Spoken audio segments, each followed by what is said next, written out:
have paid more attention to the missing cat poster. Missing cat, the poster said. It had a black and white picture of the cat in question, a generic-looking animal with mottled fur and a bored expression. It listed the cat's name and description and gave a phone number to call. I silently wished the pet owners luck as I jogged by, but I didn't slow down to examine the poster. It was a cat. It had wandered off outside, as cats do. For their sake, I hoped it found its way home again, but I certainly wasn't about to go looking for it. I was home toweling off in the bathroom when my wife Erin said something through the door. "What was that?" I called, opening the door as I rubbed the towel vigorously over my head. I said, "Have you seen Fusty today? The neighbor's cat? Was he outside when you came back from your run?" I only sort of knew that the neighbors even had a cat. Thinking about it, I could summon up a vague image of a cat that laid out on the neighbor's porch railings a lot, watching the neighborhood. Whiskers, short hair, sort of a brownish color. Maybe the one I'd seen on the poster? I hazarded a guess. Is he still missing? I saw the posters up today. No, Fusty. Erin gave an exasperated sigh. The neighbor's cat. The Garcias, right next door? The one up on the posters is Elvis. He belongs to the Morrises down the street. He's been missing for a couple of days. Oh, Fusty, I said. Sorry, I didn't hear you right. Anyway, no, I haven't seen him.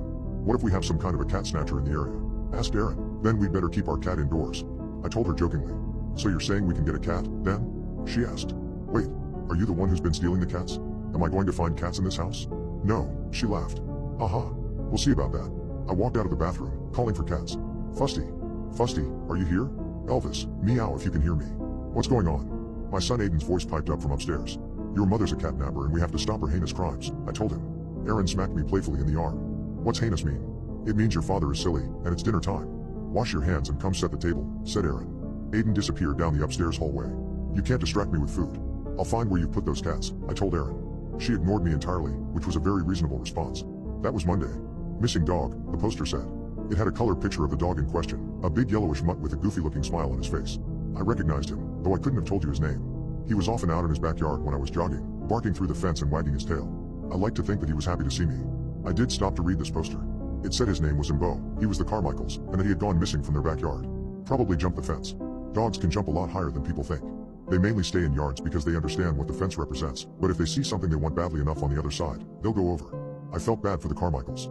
They had a son named Scotty who was in Aiden's class at school, and who was doubtless torn up over his missing dog.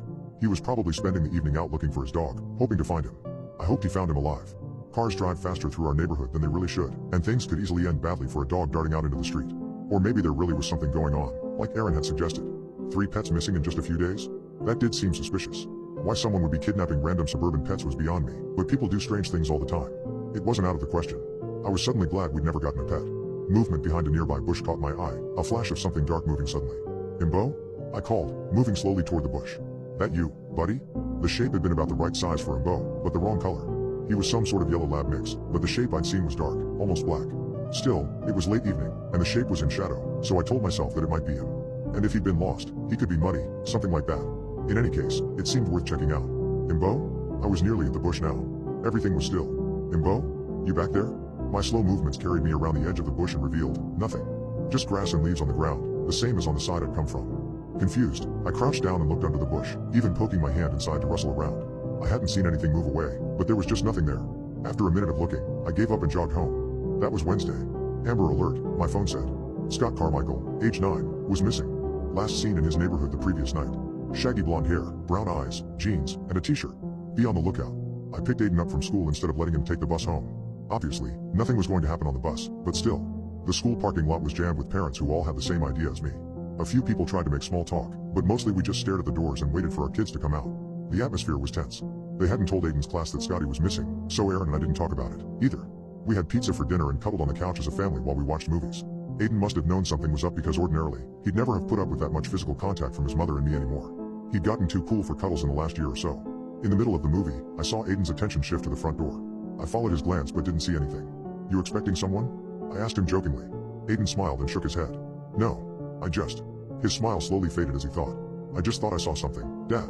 It was just a shadow, though. I thought about the bush the previous night, and I turned to look at the door again. It was only a door, though. I let the movie recapture my attention. Eventually, I carried Aiden up to bed. I had to extract him from Erin's arms, though. She'd locked on and fallen asleep. If she hadn't woken up and let go, I don't think I would have been able to pry her loose. That was Thursday. Erin woke me up with the news. Get up. Get up. Aiden's missing. Her voice was tightly controlled, tinged with hysteria. Adrenaline shot through my veins, and I was instantly, totally awake. We went to Aiden's room together. He wasn't there. His window was latched and the doors to the house were still locked. His shoes were still by the front door. His sheets were tucked up like he was still sleeping in them, like he'd never gotten up at all. It was as if he'd just vanished directly from the bed. We searched the house together. We checked all of the main rooms, then went down to the basement and did a systematic search. We checked behind every shelf, shook every box. We called out his name, hoping to hear a cry for help, even a giggle that would suggest that this had all been a stupid prank. Apart from us, the house was silent. We looked in every cupboard, every closet. When we reached the second floor, I looked at the pull-down stairs for the attic. He can't have gotten in there, I said. We have to check, insisted Erin. Her eyes were wide and her breathing was ragged. I knew we'd find nothing. We both knew we'd find nothing, but I pulled down the stairs and climbed into the attic anyway. It was empty, with nothing but dust and insulation and mouse droppings. The light of the bare bulb cast strange shadows around the unfinished space. Aiden?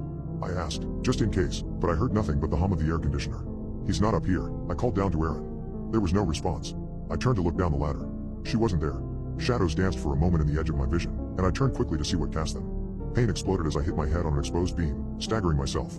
I fell to one knee, eyes watering, and that was when I saw it for just a split second. I saw all this in an instant. It was dark, chitinous like a cicada. Its skin, shell, casing, was a mottled brown, almost black. It had sharp, serrated legs, 6 of them. It stood upright on the hindmost pair, which bent backward like a dog's. It was taller than Aiden, close to 5 feet tall. It gave an impression of hunger, of anger and of teeth. It looked at me in that flash, and I felt scrutinized. It saw me. Then it was gone, a millisecond later, seen only through sharp pain and watery eyes. I could believe I had imagined it, except that Erin was gone. No stain, no blood, no sign, just absence. Aiden, too. And Scotty, Imbo, Elvis, and Fusty. All taken, all gone. I scrambled through the attic to where it had stood. Nothing marked its presence, no dust had been disturbed by its passage. But Erin and Aiden had been sliced from the world, all trace of them as gone as the creature I'd glimpsed. I stumbled down the stairs and made my way outside, somehow believing that perhaps they had only been taken from the house, that they were not outside our world but simply outside. What I found there only made things worse, though. The neighborhood was alive. People ran from their houses and were gone in mid-step. Men and women called out for their spouses, for their children, their frantic cries unanswered. As people realized what was happening, they retreated to the dubious safety of their houses, shutting the doors and drawing the windows behind them in an effort to hide. I did not bother. My house had already failed as a sanctuary. I tried to gather people together to somehow fight back, but 2 people disappeared from our group in an instant and the others scattered. I called the police, who sent a car over. I heard its siren approaching, and then a crash. The siren still sounding. I suspect that if I went to look, I would find an empty car still running. I don't know why I haven't been taken. I don't know what they want. I don't even know how many there are. I haven't seen any since the attic. Only ideas of movement are glimpsed at the edge of vision. And the absences, which speak to their presence. I've given up. I can't think of anything else to do. Nothing but sit here and wait. I can almost see their flickers behind me. I won't look. I don't know the game, but I won't play it anymore. I love you, Aiden. I love you, Erin. I hope it didn't hurt.